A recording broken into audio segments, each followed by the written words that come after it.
En la estirpe Caín viajará siempre de polizón la estirpe Abel. Escribir, crear, es como ir sobre una cuerda floja, sobre un muro muy fino, y hay que tener audacia, hay que tener fuerza, hay que no tener miedo a caerse. A veces, cada tanto, a los bifes conseguirás vencerla, pero convencerla, Caín, ni a su gaso. Amará el envase, pero nunca le sabrá el contenido.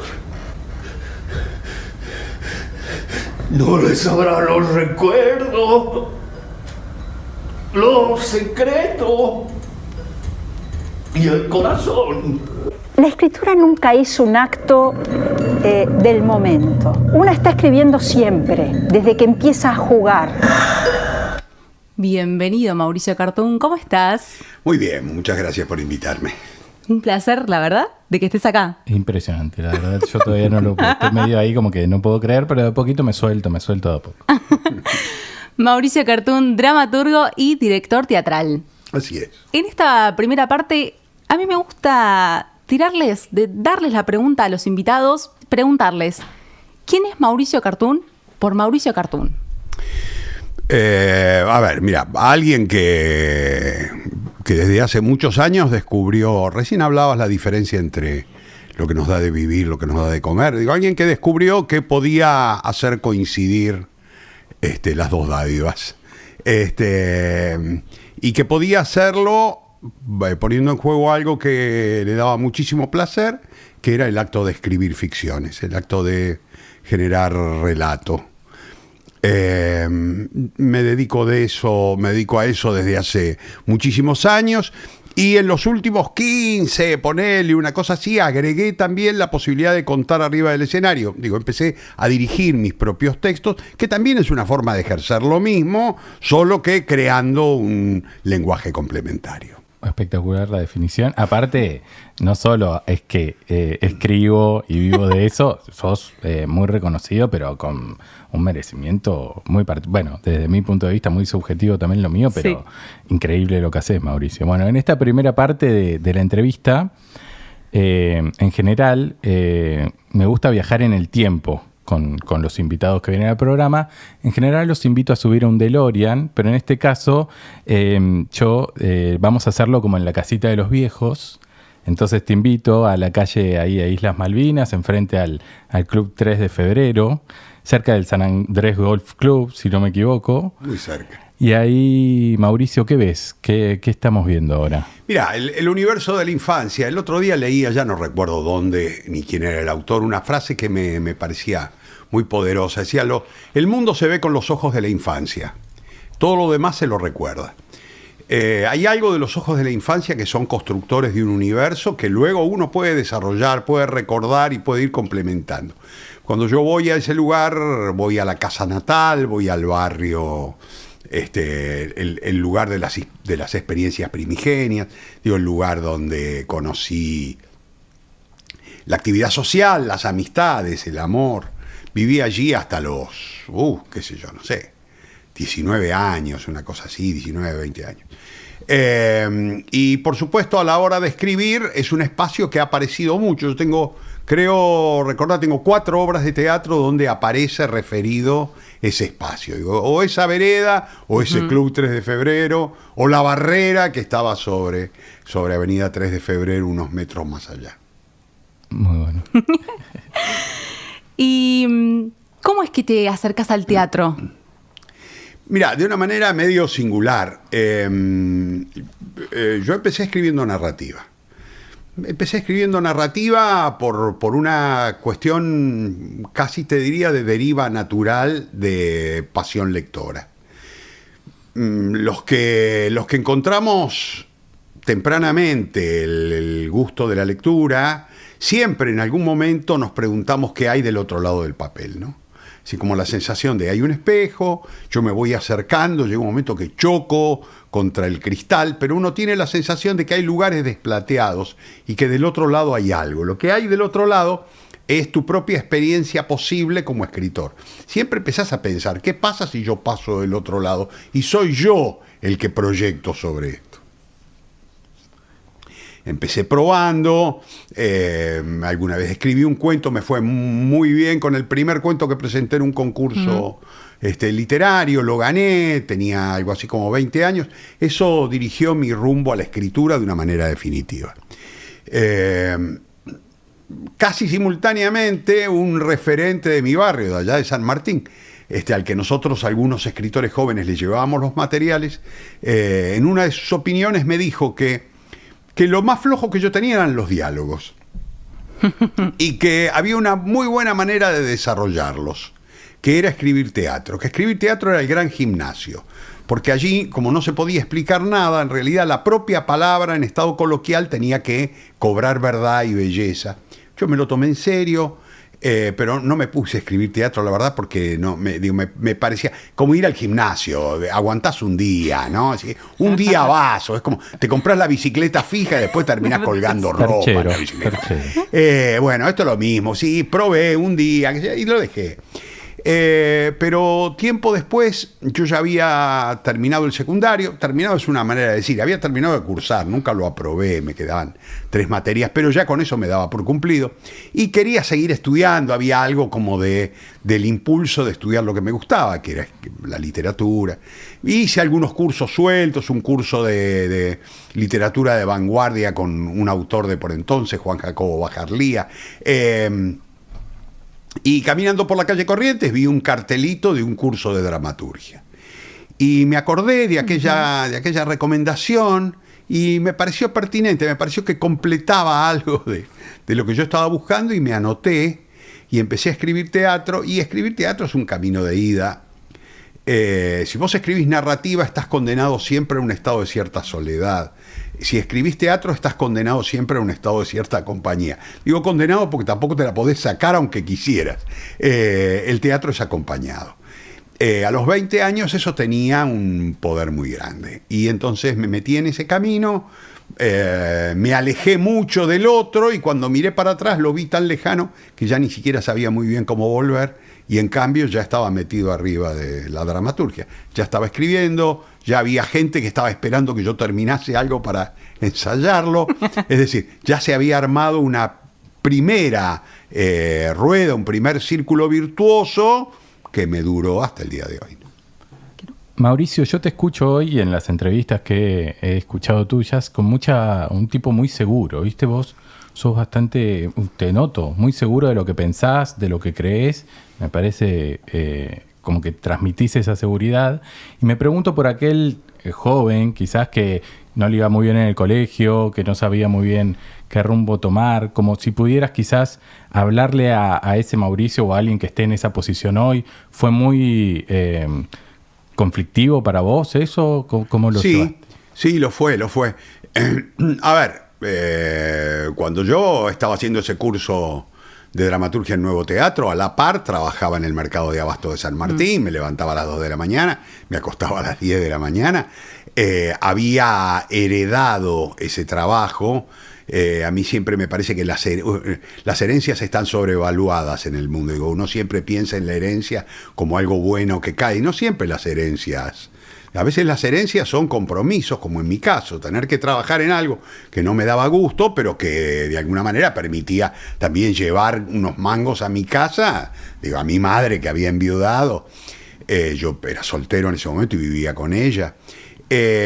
Cuando pude liberarme, gracias al teatro, lo hice. Duró muy poco, fue parte de lo que, bueno, históricamente se conoce como la primavera camporista, el 73, ese momento en el que hubo una actividad cultural muy, muy poderosa. Yo estaba en un grupo en el que se hacía una obra mía y estaba contratado en la Comedia de la Provincia de Buenos Aires. Podía vivir de eso. Por supuesto, duró hasta que vino el primer relevo dentro del peronismo mismo, asumió en la parte de cultura a la derecha más salvaje y se fue al demonio todo. Pero ya estaba ahí, ya estaba impulsado. Y entonces sí fue difícil porque, bueno, tuve que volver a hacer otras cosas. Digo, fueron muchos idas y vueltas. Volví a la actividad comercial. Durante un tiempo vendí electrodos de soldadura eléctrica. Me fue relativamente bien con eso también. Pero en un momento empecé a pensar en la decisión vital, ¿no? Eso es decir, lo que me da de comer, lo que me da de vivir. Lo vital, lo que te da de vivir, aquello que te pide el cuerpo. Ustedes hablaban hace un rato del deseo, y eso es concretamente lo importante. Eso es lo que da combustible. Y entonces el deseo estaba en otro lado y tuve buenas decisiones. Pude enfrentar, en principio, el gran conflicto que era tener 2 hijos, un pequeño emprendimiento comercial que había que sostener, la necesidad de ganar guita, pero pude tomar la decisión de hacer conversión de norma, de ir abandonando. Lo hice en muy poco tiempo. En 1 año y medio logré dejar esa actividad y me fui volcando durante 1 año y medio a la docencia teatral, que es un campo, bueno, relativamente rentable, sobre todo si lo comparás con la escritura, que tardás mucho tiempo en ganarte la vida como escritor. Pero a mí la docencia me ayudó mucho y fui haciendo esa conversión de norma, y al año y medio estaba viviendo, por supuesto, con la asistencia, ayuda y aguante familiar, ¿no? La familia que sabe que estás en otras circunstancias y que hay que adaptarse, y todo se adaptó y en algún momento se equilibró. Bien, ¿y qué le cambiarías quizás al sistema educativo formal, teniendo en cuenta también tu experiencia docente? Vos tenés doctorados honoris causa, profesorados honoris causa, y tuviste esta experiencia quizás durante la primaria, la secundaria. ¿Qué cambiarías quizás del sistema educativo? Me resulta difícil pensarlo porque debería pensar en el modelo contemporáneo, y la verdad, estoy un poco más alejado de lo que soy la formación Pero inicial. Creo que no ha cambiado tanto. Si no ha cambiado tanto, yo te diría, hay algo que no se percibe. En todo caso, yo voy a hablar de mi experiencia, quien escuche hará la conversión de norma. Hay algo que no se percibe, y es que nosotros vivimos en un sistema en el que hay una sobrevalorización de ciertas formas de la inteligencia, sobre todo la inteligencia lógico-matemática. Bueno, deviene naturalmente de cierto lugar de poder del mercado, cierto lugar de poder del capitalismo, donde esa inteligencia lógico-matemática es aquella que rige nada más y nada menos que la economía, siendo que la economía rige al resto, a la política y al poder. Entonces hay una sobrevalorización que pesa también en la escuela. En la escuela hay también una exigencia de que todos tengan una inteligencia lógico-matemática, olvidando que en realidad, ya desde hace 50, 60 años, la existencia de investigación sobre las inteligencias múltiples determina que cada ser humano tiene formas distintas de la inteligencia. Que la inteligencia, que no es otra cosa que entender y hacerse entender, no necesariamente resulta del análisis de las zonas de poder, sino de otras zonas, que existen inteligencias miméticas, que existen inteligencias del espacio, que existen inteligencias narrativas. Que algunos, como yo, por ejemplo, que eran fanáticos lectores y que intentaban escribir, no hacían otra cosa que poner en práctica algo que era una inteligencia, pero que nadie sabía valorar como tal. Yo quería escribir, pero decía, bueno, ¿y de qué vas a vivir? Bueno, pero... Es decir, nadie entendía que en realidad la inteligencia narrativa es una forma de inteligencia en tanto crea un lenguaje, en tanto crea algo que puede ser percibido por el otro. Si yo pienso en el colegio, lo que pienso es en los modelos que no dan lugar a las inteligencias distintas, a las inteligencias múltiples. No hay lugar para entender, por ejemplo, que un chico en el colegio que tiene la capacidad de imitar a un profesor tiene nada más y nada menos que inteligencia mimética. Que esa inteligencia mimética, que encuentra su lugar profesional en el actor, también encuentra otros lugares profesionales, qué sé yo, bueno. Hoy, desgraciadamente, en la política, donde la política se alimenta también de cierta forma de actuación, pero que también hay actividades donde poner el cuerpo, la elocuencia, la capacidad de incorporar un personaje, yo diría, la abogacía y la docencia, por tomar lugar, son lugares donde son importantes esas inteligencias. Ahora nadie te va a decir, che, qué bueno el pibito este, qué bien imita a la profesora de matemática, vamos a darle lugar a su inteligencia mimética. O, todo lo contrario, es sancionado. es sancionado. Entonces yo creo que las escuelas de lo que deben hacerse cargo es, ¿sabes cuándo llegan los conceptos? Cuando estás terminando el secundario y te dicen, che, hace un test de orientación vocacional. Sí. Cuando llegás a los orientadores vocacionales te empiezan a hablar de las inteligencias múltiples. Tengo 17 años, soy un grandote pelotudo peludo ya.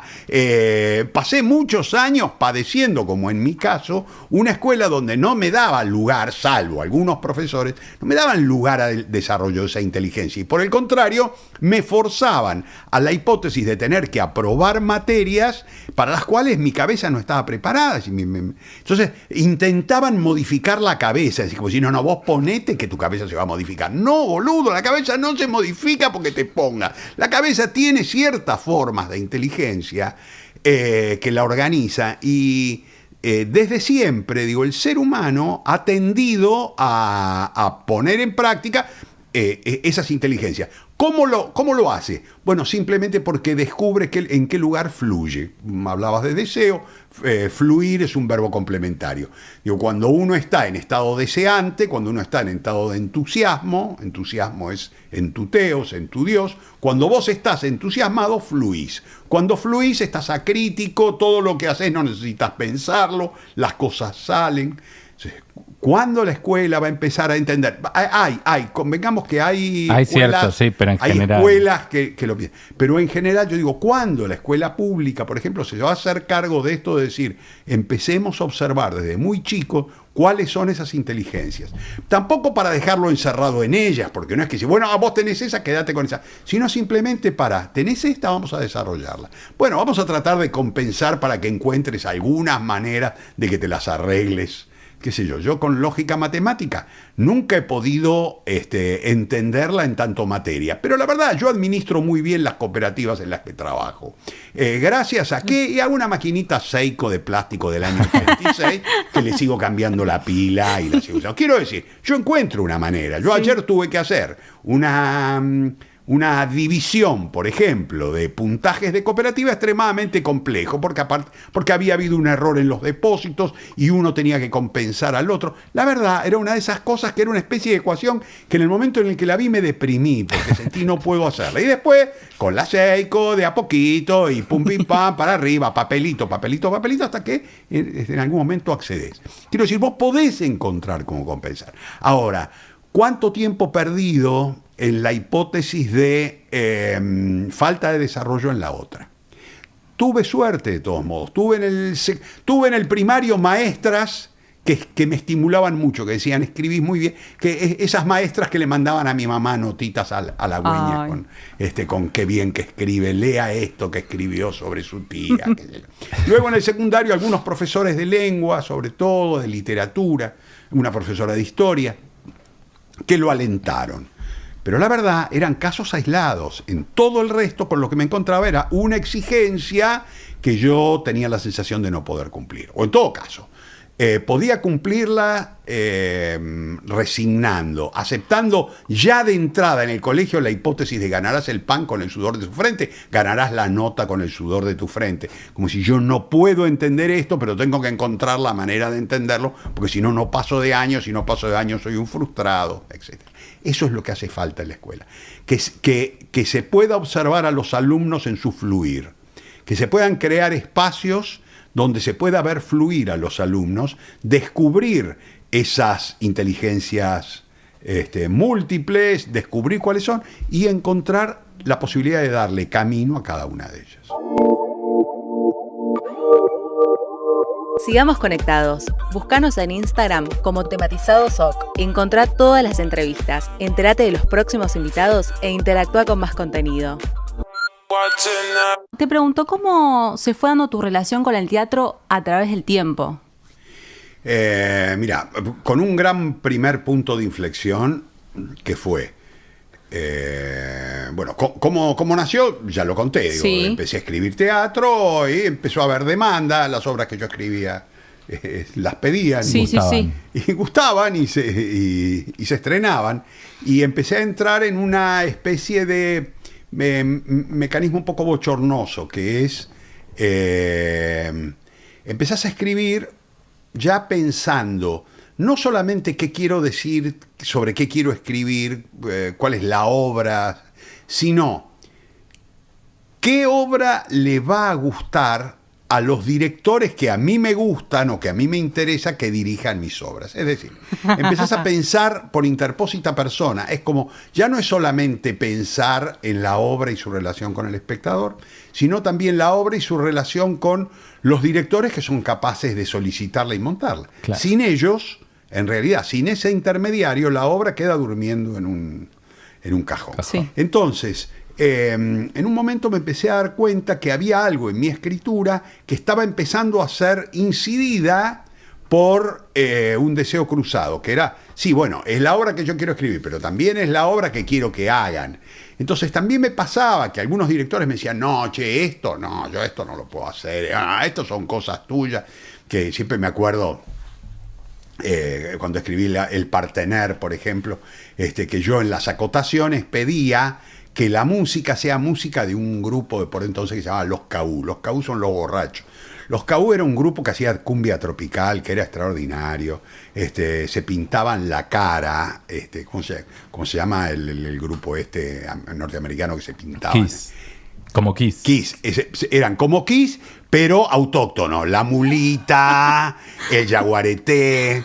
Y cantaban una cumbia tropical tremenda, Bueno. tremenda. Y yo quería que la música sea... Siempre me acuerdo que Omar Grasso vino, que era el director, y me dijo, Mauricio, por favor. Dijo, esas son desviaciones peronistas tuyas, me dijo. Esas son cosas que tenés en la cabeza vos porque creés en lo popular como forma. Mauricio, te pido por favor, yo nunca en la vida se me ocurriría usar una cosa así.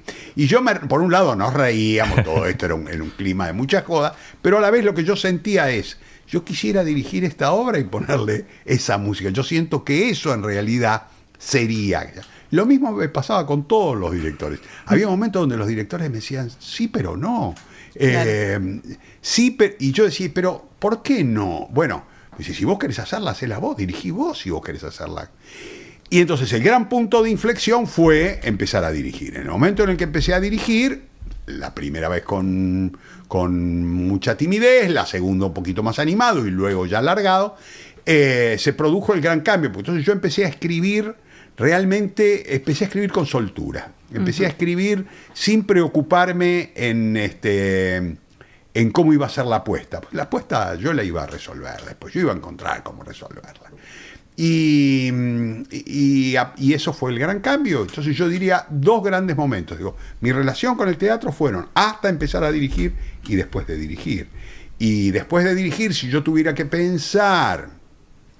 en algún punto de inflexión secundario, complementario, el empezar a encargarme de la producción ejecutiva de las obras también. El sentir que el director no agota su tarea en el puro trabajo artístico, sino que hay un rol imprescindible, si trabajas en cooperativas, como trabajamos nosotros, claro, que es, y sí, pero ¿y quién se encarga de que esto siga en cartel, de que esto se venda, de que esto salga en gira, de que esto viaje, de que esto sea contratado? Alguien tiene que hacerlo. No existen los productores de teatro independiente. Digo, no existe. Digo, eso es lo mismo que pensar en CEOs de kiosco. No existe el CEO de kiosco. Entonces, tenés que ser CEO de kiosco. Yo me transformé en un CEO de cooperativa. Y las administro muy bien. Y las cooperativas en las que trabajo viven de esto y tienen los actores y los técnicos y los asistentes. Y todos tenemos un sueldo del que podemos vivir. Yo diría ese ha sido como el devenir más espectacular, ¿no? Escribir y dirigir, escribir, dirigir y producir. Uno, Mauricio, muchas veces piensa que cuando hay una persona que tiene esta inteligencia narrativa o esta genialidad narrativa, lo que como quiera llamarlo, que espera, sí, está sentado, le llega la idea y va y la escribe y ya está, listo, terminó, qué capo, chao, aplausos. Sabemos que esto no es así y te hemos escuchado explicarlo, pero nos gustaría que lo puedas explicar al público cómo es ese trabajo y cómo la obra se hace a sí misma mientras se va escribiendo. En principio, lo que existen, uno lo que busca son estados de entusiasmo. Los estados de entusiasmo se parecen mucho a los enamoramientos. Suelen ser súbitos, impredecibles, aparecen en los lugares menos pensados. Y por supuesto, aquellos que sabemos que vivimos de la energía de esa energía romántica, vivimos en la espera de que tal cosa se produzca. Entonces, aparecen de pronto fragmentos de una realidad, de un mundo de personajes. Nosotros lo llamamos imágenes generadoras, material generador, pretexto. Digo, pretexto no como pretexto, sino pre-texto. Antes que lo que está antes del texto. Pero que son fundamentalmente estadios de pasión, normalmente por algo que todavía es simplemente embrionario. Nosotros llamamos imagen generadora porque a veces es la percepción de un pequeño fragmento que tiene una metáfora, un conflicto, pero que todavía no dio el relato completo. Pero uno de pronto entra en ese estado de fascinación, se produce el entusiasmo trae al fluir, y el fluir es nada más y nada menos que aquello que llaman inspiración. Si yo quisiera tratar de traducir inspiración a algo que todo el mundo entienda, diría fluir acrítico. Y estar inspirado es estar fluyendo acrítico. Acrítico porque no me estoy criticando, dejo que aparezca todo y fluyo simplemente porque pierdo noción del tiempo y además desaparece todo el resto del mundo y quedo conectado a eso. Y esto funciona, por supuesto, los que trabajamos en esto vivimos creando espacios para que tal cosa suceda. En mi caso, por ejemplo, me funciona mucho el caminar. Caminar, alejarme. Yo no uso teléfono celular, entonces para mí el caminar es un desprenderme de todo contacto. Camino y sí, si estoy en casa, está la compu, hay redes sociales, hay correo electrónico, hay un montón de cosas. Cuando camino no, entonces yo salgo mucho, trato de por lo menos 2 horas en el día, y esas caminatas van acompañadas siempre de una libreta. Esa libreta es la que cada tanto a mí me permite detenerme, sacar la lapicera y anotar, simplemente empezar a... Normalmente anoto, son imágenes, a veces son imágenes generadoras y a veces son, la mayoría de las veces son imágenes complementarias a alguna imagen generadora que ya se transformó en embrión. Digo, yo ya quiero trabajar sobre eso. Okay. Yo nunca sé si lo voy a terminar o no, nunca más tengo seguridad, pero en principio lo desarrollo. Primero en libreta, pasa al segundo plano o al segundo nivel, que es lo que nosotros llamamos acopio. Ya el acopio lo hago en la compu y después ya me pongo a escribir lo que fuese, digo, si es teatro sus diálogos, si es narrativa sus textos.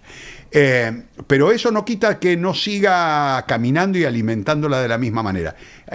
Yo tengo como dos instancias de imaginación. Una que es la que va trayendo la propia palabra, es decir, es un fluido que trae el soporte, y hay otra que es el fluido que trae el aire, el fluido que trae la conexión con cosas nuevas. Esto viene normalmente del caminar.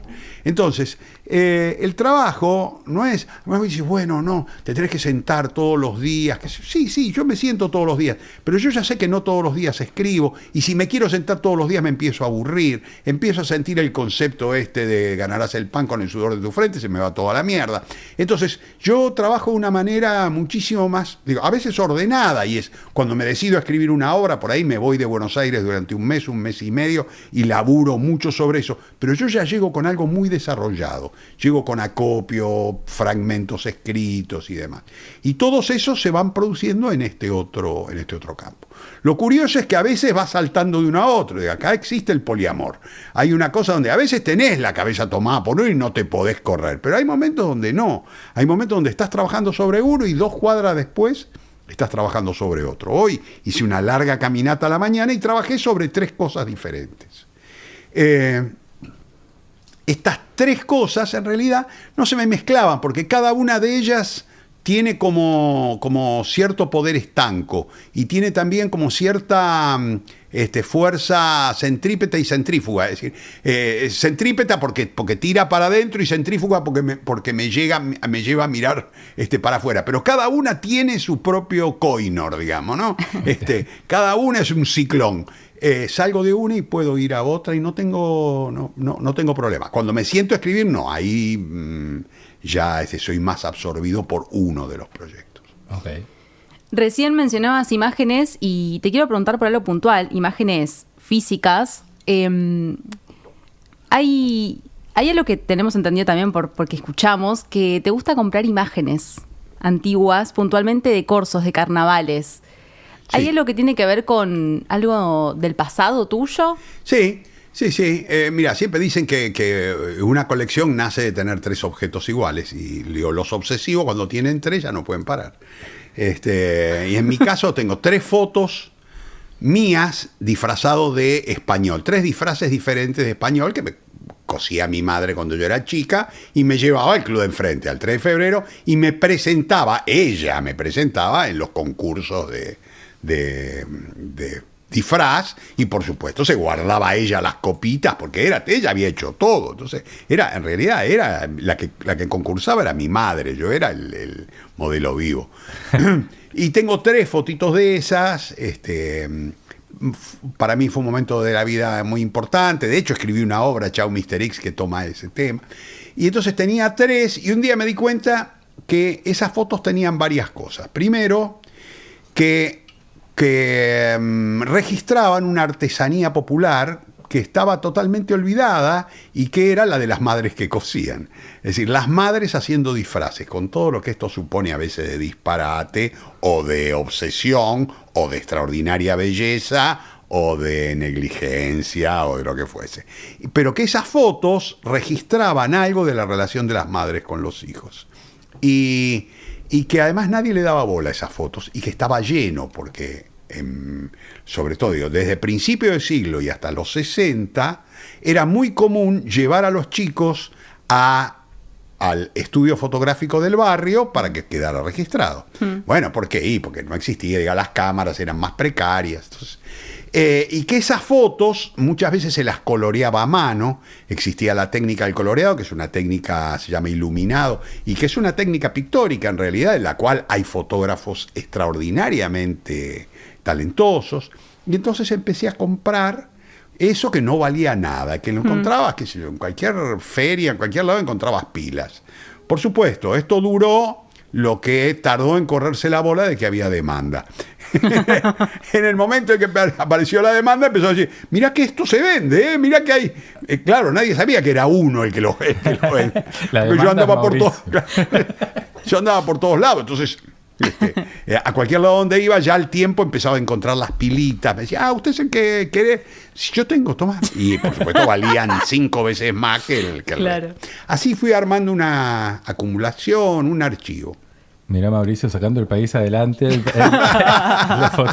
Muy felices los vendedores de antigüedades. Los vendedores de antigüedades. Pero no solo fotos, entiendo que también compras otros objetos. De todo. Objetos, papelería, gráfica, de todo. Pero por supuesto también, después, cuando empezás a recorrer, empezás a encontrarte piezas interesantes de otras temáticas. Claro. Y decís, sí, pero no la voy a dejar, está a buen precio. Entonces, empecé a comprar teatro de variedades, teatro.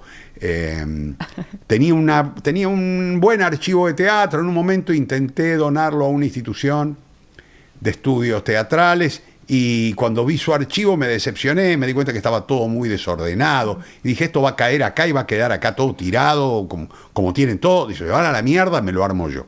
Y entonces armé un archivo. Tengo un archivo de teatro de variedades y circo, carnaval. Y por supuesto, por ahí encuentro otras fotos que me gustan por alguna razón y las incorporo también.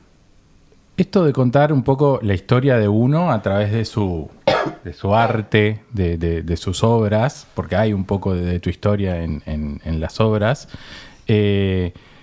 ¿Te cuesta a veces como decir, che, me voy a exponer mucho quizás con esto, ¿no? ¿O lo dejas fluir justamente? No, nunca me ha costado, pero tampoco he sido alguien que ha hurgado demasiado en sus llagas, ¿eh? Más bien te diría todo lo contrario. Cada vez que siento que estoy tocando alguna cosa que me puede doler, en general esquivo, le rajo. No, nunca me ha pasado. Al contrario, me parece que hay algo placentero en la sensación de que son las propias imágenes de la vida de uno las que van alimentando ficciones, como la sensación de, mira, estaba ahí, no valía nada y ahora es parte de una obra de arte, ¿no? Eso digo yo, como el entrecruzamiento quizás, no todo lo que contás digo que sea la historia personal, pero sí por ahí el contexto, decir, bueno, la calle, enfrente del club, con la casa de cuando vos eras chico, como tenés todo eso quizás en la cabeza a la hora de escribir y después, bueno, contás otra historia quizás a través de ese entrecruzamiento. ¿Cómo sentís que se da en la creación? Mira, de todos modos, digo, hago la aclaración, en los últimos años me he alejado también de ese universo. Sí, ¿no? es cierto. Es un universo que yo trabajé mucho hasta hace 30 años, una cosa así. Pero la verdad es que yo puedo volver mucho. Ahora, por ejemplo, estoy escribiendo relatos y vuelve ese universo. Y vuelve en esta sensación que te decía recién, casi como de aprovechamiento milagroso. Como si, mira, eso estaba ahí, no valía nada, era simplemente un recuerdo mío, y en la medida en que encuentra dimensión poética o dimensión estética, se transforma en una propuesta artística. Entonces hay algo como placentero de hacer cosas con residuos, que a mí me gusta mucho eso también. También es parte de mi impulso basurero, ¿no? Como hacer algo con lo que ya no vale nada. Reciclar cosas. Reciclar. Entonces, mira, todo lo que uno tiene en la cabeza puede ser reciclado. Y simplemente de lo que se trata es de encontrar la imagen generadora que cree la fuerza centrípeta y centrífuga con la cual esa imagen sea agitada. Primero para adentro... primero para afuera, para buscar imágenes complementarias y después para adentro, para transformarse en un relato, un cuento, una obra de teatro. Ay, qué hermoso. Yo pensaba en el ejemplo que te escuché de Terrenal, por ejemplo, que ustedes estaban buscando un terreno en realidad para hacer como una quinta de fin de semana. Tus hijos iban peleando atrás en el auto, viste al lado de la ruta hombres vendiendo carnadas, uno con lombrices, otro con toritos, con escarabajos y socas. Y al tiempo recién leíste sobre que Caín y Abel era una metáfora de lo sedentario y lo nómade, de esa contradicción en la humanidad. Y como que hay, entonces la idea generadora, eso tiene bastante de fortuito también, un poco, ¿o no? Definitivamente, digo, ahí es un ejemplo de imagen generadora. Yo vi eso que vos mencionás y esa misma noche anoté la posibilidad, digo, lo que yo imaginé es 2 hermanos viven en un terreno heredado, en un loteo fracasado. Y como se llevan mal, no se hablan. Y venden carnada viva para los pescadores. En ese momento pensé en que los dos vendían carnada viva. Okay. Y eso es lo que anoté como imagen generadora. Me gustaba la idea de una obra de solo 2 personajes que se llevaran mal y que vivieran en un terreno que habían dividido al medio porque no podían compartirlo. Digo, la gran paradoja. ¿Por qué no compartir? Porque te llevas mal y entonces te divides de acá para allá vos, de acá para allá. Pero si son hermanos y heredaron los 2 eso, ¿por qué partirlo? Me gustaba esa paradoja, me gustaba esa imagen y lo anoté. Y efectivamente, me llevó mucho tiempo vincularlo con Caín y Abel. Cuando pude hacerlo, se armó la obra. Es definitivamente fortuito. Pero es que eso es justamente, digo, ¿por qué salir a caminar? Para buscar lo fortuito.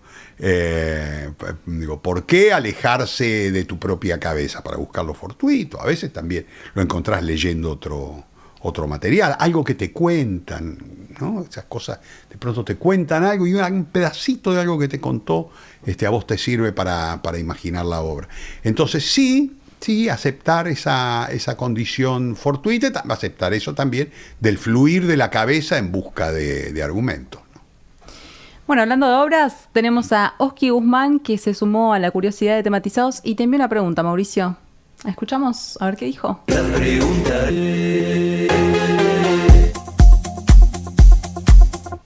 Hola, tematizados, soy Oski Guzmán y quisiera preguntarle a Mauricio Cartún ¿cómo hace para elegir el nombre de un personaje de una obra?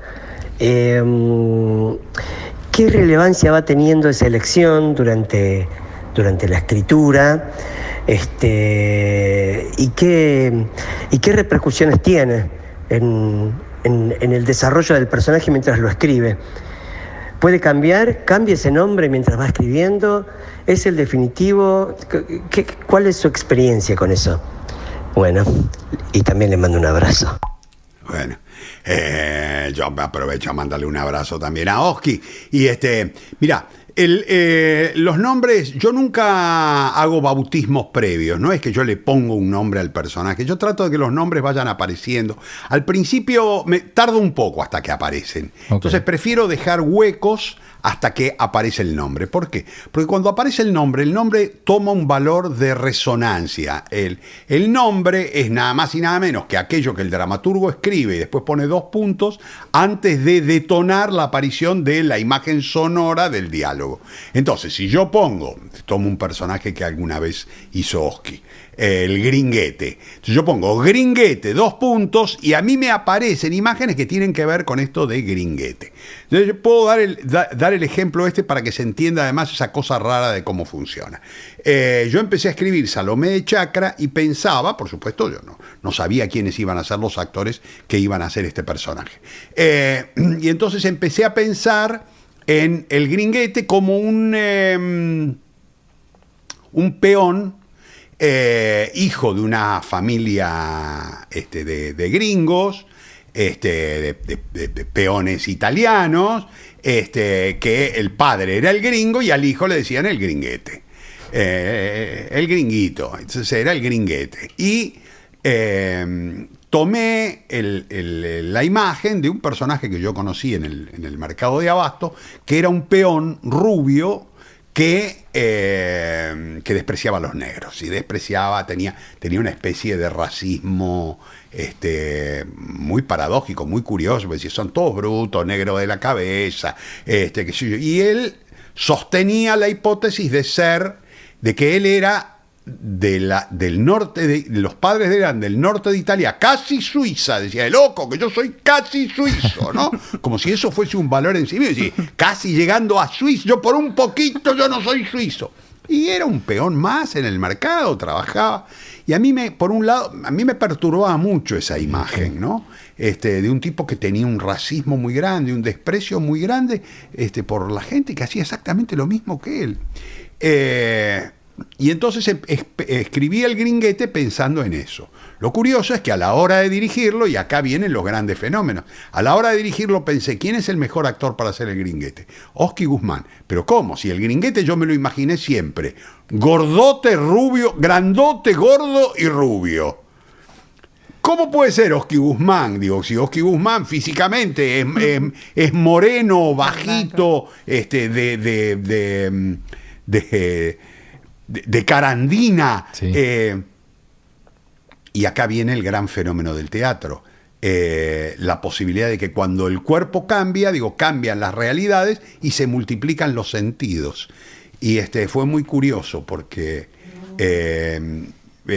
yo no tuve que tocar absolutamente nada de todo el texto, salvo un momento donde Herodes, que era el dueño de la chacra donde trabajaba el Gringuete, y el Gringuete hablaba pestes de los peones, y hablaba pestes de los negros, y hablaba pestes de los morochos, decía no les gusta trabajar, nunca entendieron.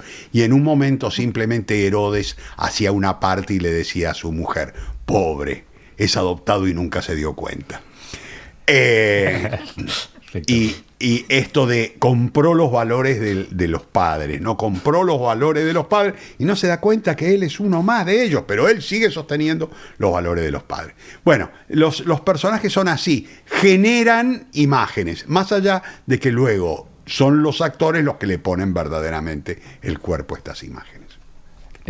Tenemos preguntas de oyentes que han llegado, Mauricio, cuando avisamos que venían, han llegado bastantes preguntas. Te vamos a hacer algunas. Una que tiene que ver con esto que estabas contando, que vos decís, yo en general cuando escribo no me imagino al actor o actriz que va a interpretar. ¿Nunca te pasó? Pregunta acá, que ya lo visualizaste y dijiste, lo va a hacer tal. desde que dirigís al menos? Me parece que no, ¿eh? No. Okay. No, estoy pensando si a lo mejor ocasionalmente, bueno, por ahí, qué sé yo, no sé, en alguna versión más de adaptación, Sacco y Vanzetti, yo ya sabía que lo iba a hacer Víctor Laplace y Lorenzo Quintero, entonces yo podría haber pensado, a lo mejor, bueno, sí, ya sabía quiénes eran los cuerpos, pero son cosas ocasionales, y no, nunca no. Todo lo contrario, trato de crear un personaje que tenga entidad, es decir, que sea entero. Y la entidad, uno de los aspectos de la entidad, naturalmente, es lo corporal.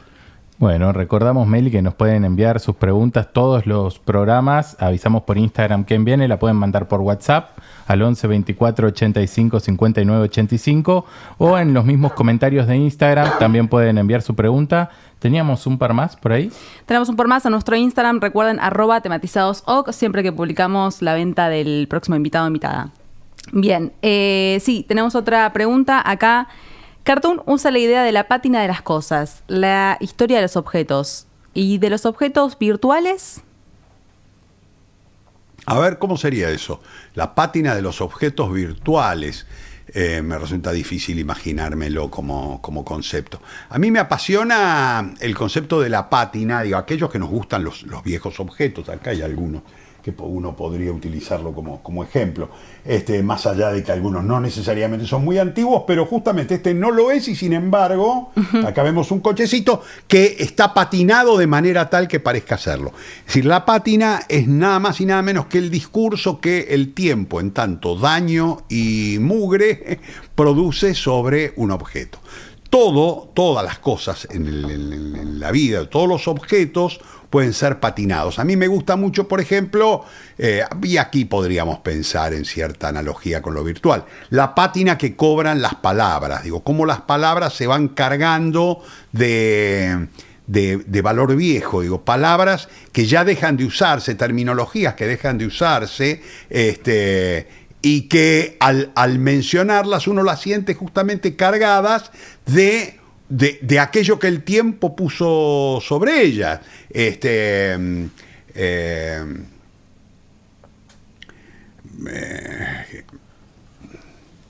pensando, qué sé yo, mató 1000. Yo digo, mató 1000. Digo, mató 1000, ya, nadie dice mató 1000. Mató 1000 era muy de los 80. Hay algo en ese término que está cargado de una pátina. Si yo lo digo, inevitablemente me estoy transformando en un personaje que por alguna razón lo dice. Esto me recuerda un viaje volviendo de Holanda hace muchísimos años.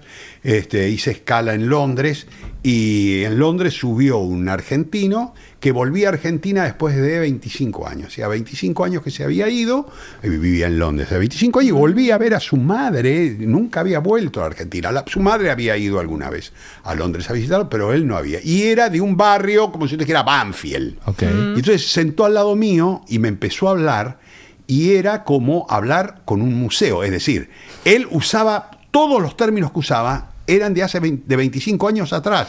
Entonces, era muy raro. Él me hablaba a mí, él intentaba un acto de empatía, usando como se usa siempre, usas el lenguaje del otro para resultar empático. Pero el lenguaje que él intentaba era patético, porque era un lenguaje que había desaparecido y él usaba cosas que habían desaparecido y él las repetía con un énfasis muy grande, casi como, mirá lo que soy, yo soy igual que vos. Y yo, sí, vos sos igual que yo hace 25 años. Eso es la pátina. También podría estar sobre... la pátina justamente es aquello que carga el tiempo. Entonces es muy interesante para los que nos dedicamos al teatro, por ejemplo, porque buena parte del lenguaje busca el poder de la pátina. Digo, busca palabras que por alguna razón estén cargadas de una capa de algo. Ok, vamos con dos más que hayan mandado. A ver, yo voy con una. Mauricio, ¿te interesa que tu teatro sea masivo o popular? No necesariamente ni masivo ni popular. Sí me interesa que tenga la suficiente afluencia de público como para poder constituirse en un soporte sólido. El gran problema que tiene el teatro es que es un soporte muy muy débil, es un soporte muy lábil, digo, dura muy poco en escena. A veces estás 2 meses, 3 meses, después escribiste una obra que por ahí te llevó 1 año y medio escribirla y después haces una temporadita de 3 meses, de viernes y sábado. Decís, sí, ¿cuántas funciones hicieron? No sé, 12 funciones, 14 funciones. Entonces, ese intentar darle solidez, ¿no? Entonces, no sé si me interesa, no sé, nunca me he preguntado esto de teatro que sea popular, pero sí, yo lo que necesito, más que ansío, que deseo, lo que necesito es crear una corriente de público que pueda sostener esa obra el tiempo suficiente, porque terrenal, 9 temporadas. Bueno, ojalá encontremos la energía para seguir más, pero yo digo, bueno, bastante le hemos sacado, bastante hemos comido, ¿no? de ese público. Entonces, a mí eso, yo lo prefiero al otro concepto, digo que es un concepto más de lo masivo. No me tienta en sí mismo, salvo por este otro valor del que estamos hablando. Perfecto. Hay que mantener, digamos, que se pueda mantener en cartel, pero la verdad que lo va a llevar en cartel todo el tiempo que pueda. A veces, para mantenerse en cartel, es mejor que no sea popular, porque justamente te permite trabajar en salas de ciertas medidas. Digo, a veces, por ejemplo, la ecuación es, bueno, yo puedo estar 10 años en una sala de 150 personas. Che, y si esto se vuelve popular y vas al Luna Park, ¿no te gustaría? No. ¿Por qué? Porque en el Luna hago 6 lunas y se te fue toda la mierda. ¿Cuántos más puedo hacer? ¿Qué puedo hacer? Ahí va a hacer 6 lunas y pasaste a la historia del teatro. Y, hijo de puta, hizo 6 Luna Park. Sí, se terminó todo. Frente a eso, la posibilidad de poder seguir 9 temporadas es extremadamente más rentable, pero especialmente más proveedor de felicidad, porque uno escribe justamente para que la obra esté ahí en cartel, en contacto con el público que es capaz de percibirla en su cercanía. Entonces, no me tienta. Dame. En 3, 2, 1, 3, 2, 1, 3, 2, 1, vamos. Palabras cruzadas, tematizadas, 5 minutos de curiosidad elevada. La profesión como la base de las preguntas que toda la gente se hace. Mauricio, arrancamos. Comunicación. ¿Cómo es vivir sin el celular en el 2022? En principio, en cierto estado de incertidumbre, porque cada vez parecería ser más necesario. Por ejemplo, qué sé yo, no sé, desde tenés una cuenta en el banco y te piden algo llamado token, por ejemplo, que por suerte ya está pasando de moda, pero que durante algún tiempo me hizo la vida imposible. Yo no puedo tenerlo, por lo tanto no tengo un nuevo factor de autenticación. O también siempre pensás, qué sé yo, no sé, yo estaba viniendo para acá y sí. Yo siempre pienso, yo sé que están muy nerviosos y yo me retraso 5 minutos porque no tienen dónde llamarme. Cosa que yo lo tengo claro. Entonces yo también a veces padezco un poco porque pienso, por eso a veces el mismo día trato de hacer una comunicación por correo electrónico, es decir, está todo bien, quédese tranquilo, yo voy a estar yendo para allá, yo llego.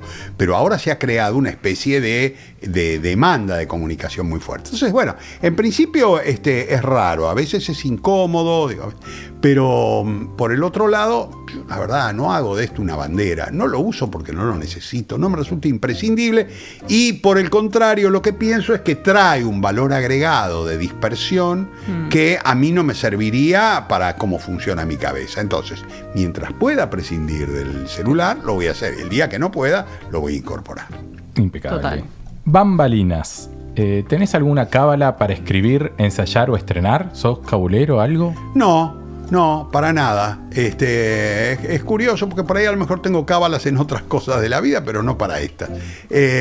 Lo que es muy curioso es cuando yo no dirigía, el estado de nervio frente al estreno era exasperante. Yo llegaba ya muy nervioso y siempre terminaba muy borracho. Siempre el día del estreno terminaba muy borracho, pues estaba tan nervioso que empezaba a tomar alcohol antes de la función, seguía tomando después de la función. Entonces siempre terminaba en una especie de descontrol, pero que era resultado de la ansiedad. Curiosamente, cuando empecé a dirigir, empecé a encontrar un grado de seguridad inexplicable. Y es la sensación de, yo ya di todo lo que tenía que dar, todo lo que se podía hacer se hizo. Eso que está ahí está bien porque además lo he probado mucho. Entonces, llego, por ejemplo, a actos que yo sé que otros directores no soportan, como ser, por ejemplo, yo el día del estreno puedo estar sentado en la platea con el resto del público. Me estoy comiendo las uñas en el camarín, yo no. La verdad, llego con mucha tranquilidad. Yo creo que eso me ha liberado de vocabulario. ¿Y en alguna medio picado tiraste esto es una mierda? No. No. La verdad es que... ¿Has tenido suerte con...? No, he tenido suerte. A ver, cuando yo no dirigía, había momentos donde no me sentía conforme. Pero hay algo de la energía del teatro donde vos decís, bueno, por un lado no te sentís conforme con el resultado, pero por el otro lado hay algo de la experiencia donde es difícil que no te sientas conforme, porque la pasaste bien, jodiste, claro. Se armó un pequeño universo. Los estrenos, la verdad, siempre fueron felices. Tensos en algún momento, angustiantes, pero felices. Ok. Vamos con arte. En Cartoon, El año de Salomé, se te ve cortando unas ramas sin demasiado sentido de tu jardín en Cariló. Luego las pintás y las haces obra de arte. ¿Hay una especie de analogía en ese camino con tu forma de crear textos? Bueno, puede ser. Sí, yo esos materiales son cosas que yo trabajo mucho. Lo que me di cuenta es que todas esas cosas, objetos con madera, yo jodiendo lo llamo objeto CH, objeto Che, porque los lacanianos hablan del objeto A, yo digo, esto es objeto Che, objeto CH, son chotadas, chucherías. Son cosas que yo hago en las cuales buena parte del impulso creador de una obra va a parar a un objeto. Como yo sé que yo no soy escultor y tampoco tengo una extraordinaria habilidad, pero soy capaz de cierta armonía y soy muy manita, me las arreglo bien haciendo trabajo bricolage y demás. Entonces armo esas cosas. Y sí tienen una analogía que es que todo se va descubriendo. Yo voy descubriendo en las formas de una madera vieja, por ejemplo, voy descubriendo un rostro, voy descubriendo un cuerpo. Me doy cuenta que si la combino con otra, genera un sentido. Y eso es muy parecido a cómo se arma una obra de teatro, donde uno todos los días va teniendo la sorpresa de descubrir, oye, mira, pero esto podría ser así. Ese fenómeno es muy parecido, sí. El tiempo. Se acabó el tiempo. ¿Hacemos una más cada uno? Bueno, ¿Vamos? Dale. Voy a ir yo. Baco, Mauricio. A finales del año pasado publicaste un texto, estamos llegando de vuelta a fin de año, y vos decías que te proponías darle mucha más bola a los gatos que a los perejiles, porque Baco se te ponía panza arriba para que le hagas mimos en los momentos en que quizás estabas apurado yendo a comprar a la verdulería o algo porque se te quemaba la entraña.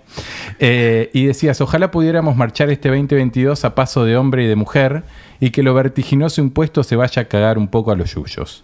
¿Lograste frenar y acariciar a Baco cuando lo pidió? ¿Lograste ese...? Sí, y además, y lo tengo, digo, como siempre, las cosas que uno escribe a veces no hacen otra cosa que manifestar algo que uno mismo no terminaba de entender hasta que no las escribe, ¿no? Y es más, después que escribí eso, empecé a sentir cada vez más esto de, me estoy yendo de casa, y ahora el que pide más, yo tengo 2 gatos, Baco y Polaco.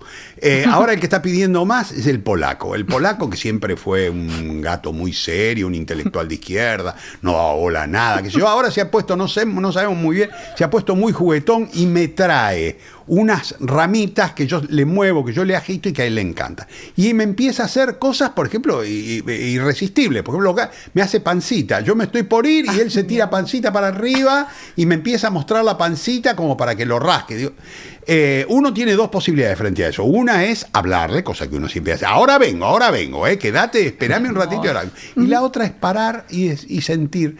El mundo no se viene abajo porque yo pare 5 minutos y boludeo un rato con mi gato. Uno tiene la sensación de hay cosas tan importantes para hacer.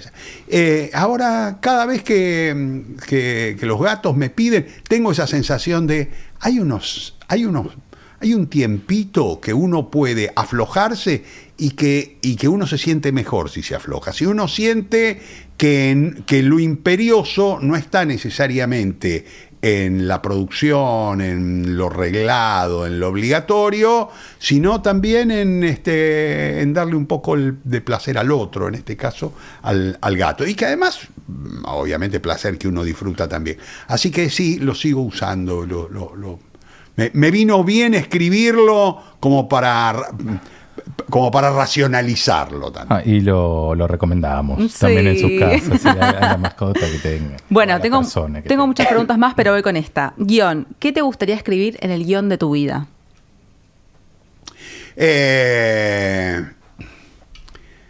Algo que no tenga final, naturalmente. algo que siga todo el tiempo posible. El gran problema que tienen los relatos es que se hacen de planteo, nudo y desenlace. Cuando uno piensa en un guión, siempre está pensando en cómo termina.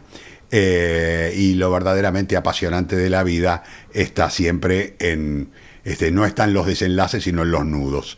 Y entonces yo lo que pensaría que sea un guión hecho de nudos. Mauricio, te quiero llevar a la primera parte que hablábamos de la vocación.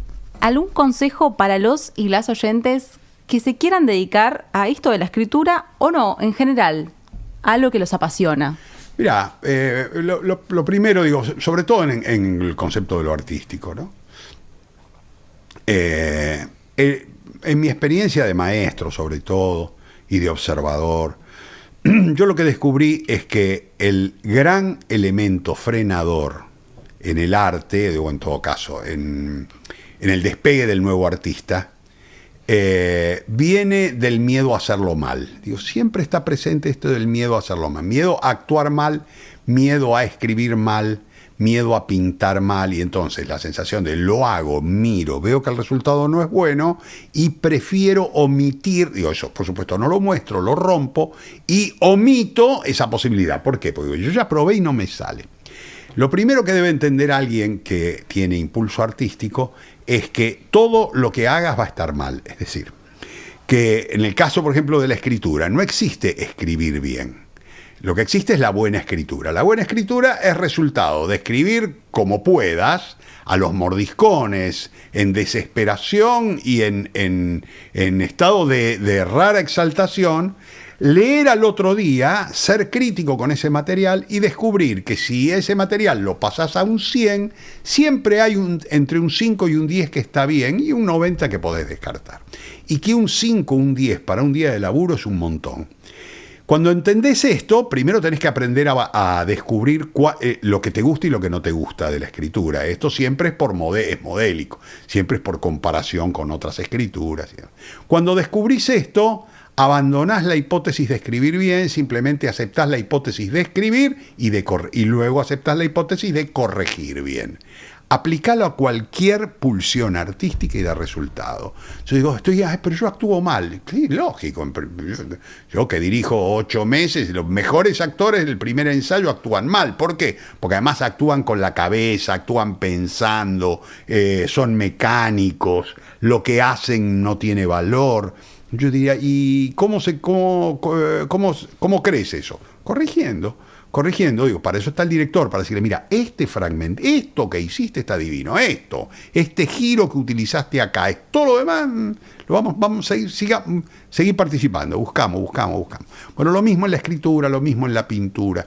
Entender que en realidad de lo que se trata es fluir, y para fluir hay que estar en estado acrítico. Estado acrítico implica no estar crítico en relación a si lo estoy haciendo bien o lo estoy haciendo mal. Simplemente lo estoy haciendo. ¿Qué es lo que de alguna manera garantiza, vos acá garantiza y pone posibilita el resultado? Bueno, que estés fluyendo en el campo de tus inteligencias. Digo, si vos no tenés inteligencia mimética y querés fluir en inteligencia mimética, bueno, te va a costar muchísimo más corregir. Digo, a otro que la tiene le va a costar muchísimo menos. Por eso es tan importante descubrir cuáles son las inteligencias. Las vocaciones no son otra cosa que el descubrimiento de las inteligencias. Ahí es donde uno puede empezar a fluir, ahí uno se despreocupa y sabe, por ejemplo, bueno, escribir una obra me lleva 1 año. No, yo me acuerdo, a los 20 y pico, para mí escribir una obra, si tardaba más de un mes, me morfaba la ansiedad, yo sentía fracasé, yo quiero terminarla para estrenarla. Ahora, 1 año, 2 años, la verdad, no hay urgencia. En todo caso, lo que hay es condiciones que yo le pongo a la obra para que me guste a mí. Entonces, cuando uno... Y también aceptar la posibilidad de que muchas, por ejemplo, de las que empiezo a escribir no las terminaré. No las terminaré y quedarán ahí. Y yo digo, ¿qué tiempo perdido? ¿No? ¿Cómo va a ser tiempo perdido? Mi cabeza funcionó produciendo poesía, produciendo texto. Nunca es tiempo perdido, porque en todo caso es el cuerpo, es lo que uno llama horas culo. Son las horas en las que mi cuerpo está preparando procedimiento que en este caso es el resultado de esta obra. Pero si esta obra no sale, de todos modos, es como ir al gimnasio. El cuerpo va a estar de todos modos, va a estar templado. Entonces, cuando uno acepta ese devenir, pierde ansiedad y entiende que lleve el tiempo que lleve, si pones en juego tu inteligencia, en algún momento va a dar resultado. Mauricio Cartún, en Tematizados, muchas gracias por acompañarnos. Al contrario, gracias a ustedes.